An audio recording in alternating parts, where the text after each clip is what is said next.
El mundo de los videojuegos es tan amplio que hoy en día existen cientos de enciclopedias al respecto, y no es para menos, pues desde los primeros títulos de este género del entretenimiento, los videojuegos pasaron de ser simples pasatiempos y con alcance limitado a ser hoy en día parte de la vida cotidiana de cientos de millones de personas a lo largo del mundo. Ante la pandemia por COVID, la industria de los videojuegos creció exponencialmente entre un 6% tan solo en México y alcanzó un incremento mundial del más del 20% con respecto a los años anteriores, lo que colocó a esta industria como la segunda más consumida, superando al cine y a los deportes. Un estudio en agosto de 2020 reveló que en todo el mundo hay 3.1 mil millones de personas que juegan videojuegos, y de esa cifra, el 48% tiene como dispositivo predilecto a la computadora.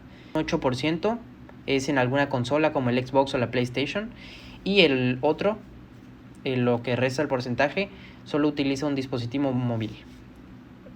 En este panorama debemos entender que estos distintos medios ofrecen a su vez medios diferentes para poder adquirir los videojuegos de su preferencia.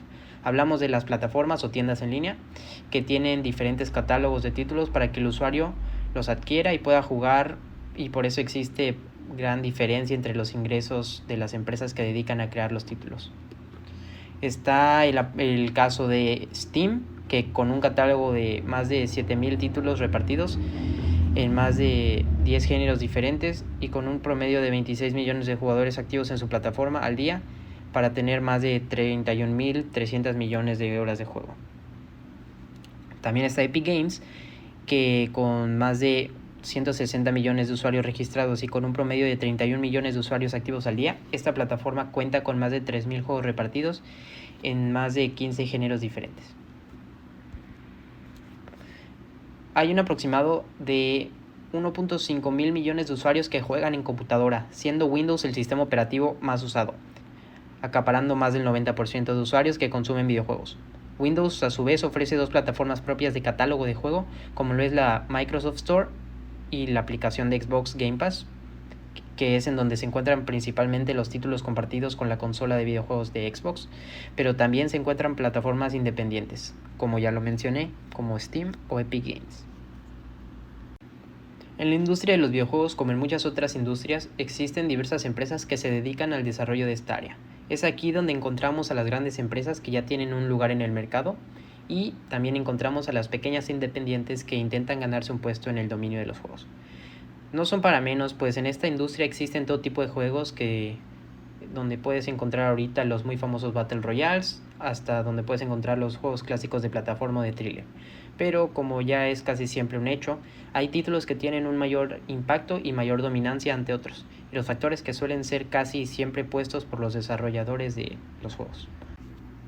El término de videojuego AAA surgió en la segunda mitad de la década de los 90 como una etiqueta publicitaria. Los grandes desarrolladores del momento, como EA o Sony, comenzaron a utilizarla en las convenciones para referirse a los videojuegos que suponían más inversión y de los que más esperaban pues un mayor retorno. Es una categoría informal, pues no tienen ninguna regulación y el significado siempre está sujeto a las muchas interpretaciones de los usuarios. No existen reglas que se deban seguir a la perfección para saber que es un juego AAA, pero pues sí funciona como una buena guía. Puede ser el alto costo del desarrollo, el marketing, el número de empleados, la empresa encargada del juego, la escala del juego, los altos precios de venta, empresa distribuidora y la empresa dueña de los derechos del juego.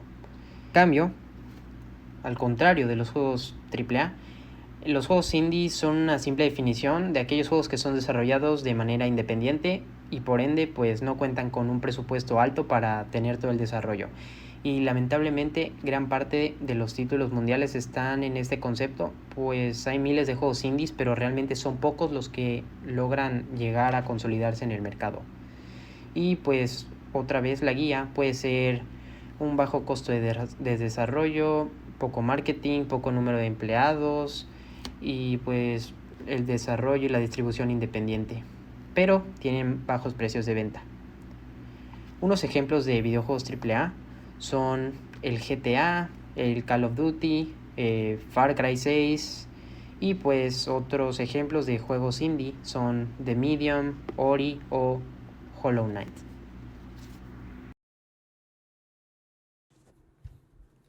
Los juegos indie no siempre son hechos por estudios independientes. Hemos tenido casos en los que hay compañías grandes que compran estudios pequeños y les financian el proyecto que tienen en mente. Un ejemplo muy famoso es Microsoft, que le ha proporcionado el presupuesto a estudios como Estudio MDHR o Moon Studios, responsables por juegos muy exitosos como Ori o Cuphead. La mayoría de las veces esto da resultado a la combinación perfecta de los dos mundos, la pasión y esfuerzo de una compañía indie que le dedica todo a su proyecto y el presupuesto de una compañía AAA.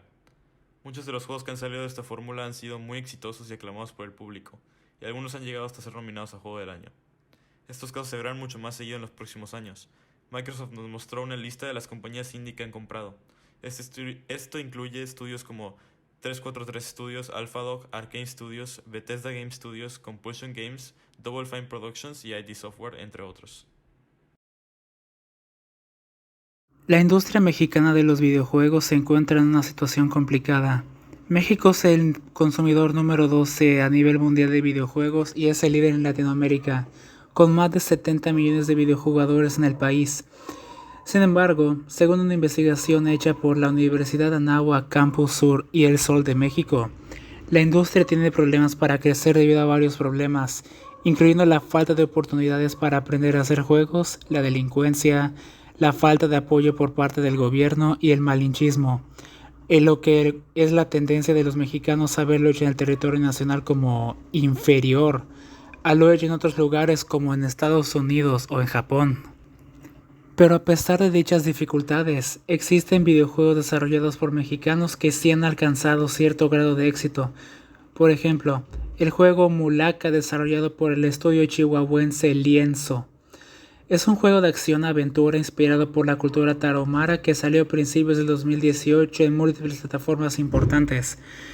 El juego tuvo una recepción mixta por parte de la crítica. Entre sus varias versiones, la puntuación más alta que recibió en Metacritic fue de 73.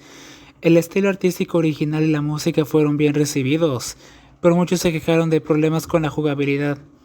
En cuestión de ventas le fue razonablemente bien, eso sí, porque en fechas cercanas a su lanzamiento, por ejemplo, estuvo en el top 10 de juegos más comprados en la Nintendo eShop. Pero, desgraciadamente, la mayoría de los videojuegos desarrollados en el país nunca llegan al éxito. Algunos ni siquiera llegan a ver la luz del día, como es el caso de World Masters, desarrollado por Aztec Tech. El juego era aparentemente demasiado ambicioso, por lo que su desarrollo se prolongó por años y muchos desarrolladores abandonaron el equipo, y al final el proyecto jamás salió. Otro caso similar fue el juego Eranor, desarrollado por Radical Studios. El juego pretendía ser un enorme MMO, pero el estudio tuvo muchas dificultades para mantener los servidores. Al final, Radical Studios se disolvió y el juego no despegó. Tanto World Masters como Eranor fracasaron porque eran juegos demasiado ambiciosos. Es quizás la mayor de las desventajas. Un desarrollo que cuenta con una amplia financiación está más cerrado a un proceso fijo que las empresas financieras establecen. Por lo tanto, se prevé a todo el personal necesario para cubrir cada etapa del pipeline y cualquier complicación es resuelta de forma rápida, pues hay capital para ello.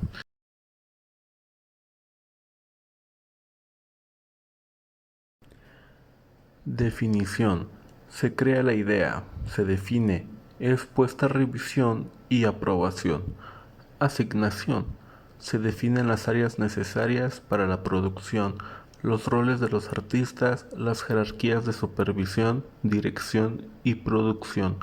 Organización: se establecen límites de tiempo para las diferentes actividades, se controlan e implementan las prácticas de trabajo. Esos tres pasos son esenciales en el pipeline y son más accesibles para una empresa grande que para una independiente. Si eso ya es complicado, entonces lo es aún más el pipeline a la hora del desarrollo, pues dentro de un videojuego se debe establecer el tipo de animación, el software que se utilizará para animar, el modelo gráfico, los plugins que llevará, el software especializado, hardware de primera mano y base de datos en la nube. Ver todo eso es muy difícil para una pequeña empresa, porque deben estar abiertos a los cambios que se deriven de algún contratiempo o problema no previsto. El capital y los recursos son limitados y apenas justos para todo el proceso, y por ende se debe llevar una administración impecable, aunque al final eso es casi imposible para estas empresas que mayormente cuentan con un presupuesto en dólares, mientras que en México las pocas compañías que están en la industria cuentan con el presupuesto limitado a pesos mexicanos, y a la conversión a dólares esta no pasa de unos cuantos miles. Entonces se debe establecer que la limitante económica es la que condiciona un buen pipeline, pues esta ofrece más alternativas seguras ante un cambio, mientras que el pipeline de una empresa independiente está más susceptible a cambios sobre la marcha, y eso afecta la producción y por ende el trabajo final, pues no pueden seguir los estándares de calidad que tiene una empresa grande.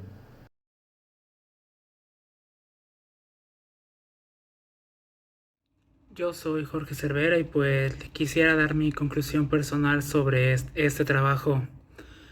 Verán, lo que quiero decir es que antes de que nos marcaran hacer esto, yo no tenía idea de que existían en México estudios dedicados al desarrollo de videojuegos que hayan logrado alcanzar cierto éxito.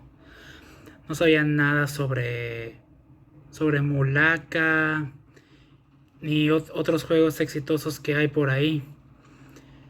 Y pues vi este trabajo como una buena oportunidad de aprendizaje y pues me di cuenta que en nuestro país sí existe el potencial para la industria de los videojuegos. Pues en conclusión, la industria de los videojuegos se divide en dos bandos, los juegos AAA y los juegos indie. La industria en México no crece porque la mayoría de los proyectos se prolongan mucho y al final terminan deshaciéndose. Pero no solo es eso, sino que también los que se logran terminar no son bien recibidos por el público mexicano. Mi propuesta para intentar mejorar la industria nacional es iniciar proyectos no tan grandes para que poco a poco puedan irlos mejorando y hacerlos al final grandes y que tengan éxito. Ambos bandos de la industria de los videojuegos ofrecen cosas diferentes, ya sea AAA o indie. Normalmente los AAA ofrecen experiencias más grandes y largas con tecnología moderna, y los indies ofrecen experiencias más personales, más centradas en el gameplay. Al final cada quien juega lo que quiera y lo disfruta a su manera.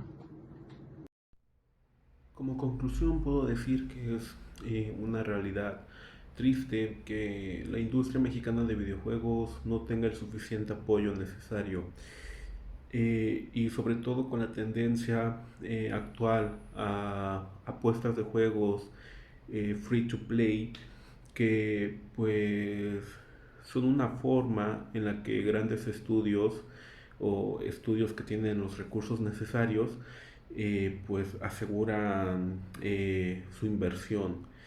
Y en este caso, en los juegos indies de industria mexicana no pueden hacer eso porque no tienen un capital propio. Generalmente dependen de préstamos y es por eso que necesitan vender los juegos a un costo y que generalmente es un costo bajo. Entonces, nunca está de más el dar un apoyo, el darle un vistazo a estos juegos y a los estudios que requieren pues del capital, ¿no? Entonces también es un tema desalentador porque esto no incentiva a los animadores graduados en México a que hagan sus propios proyectos, sino que se vayan al extranjero y se unan a una empresa que ya esté establecida.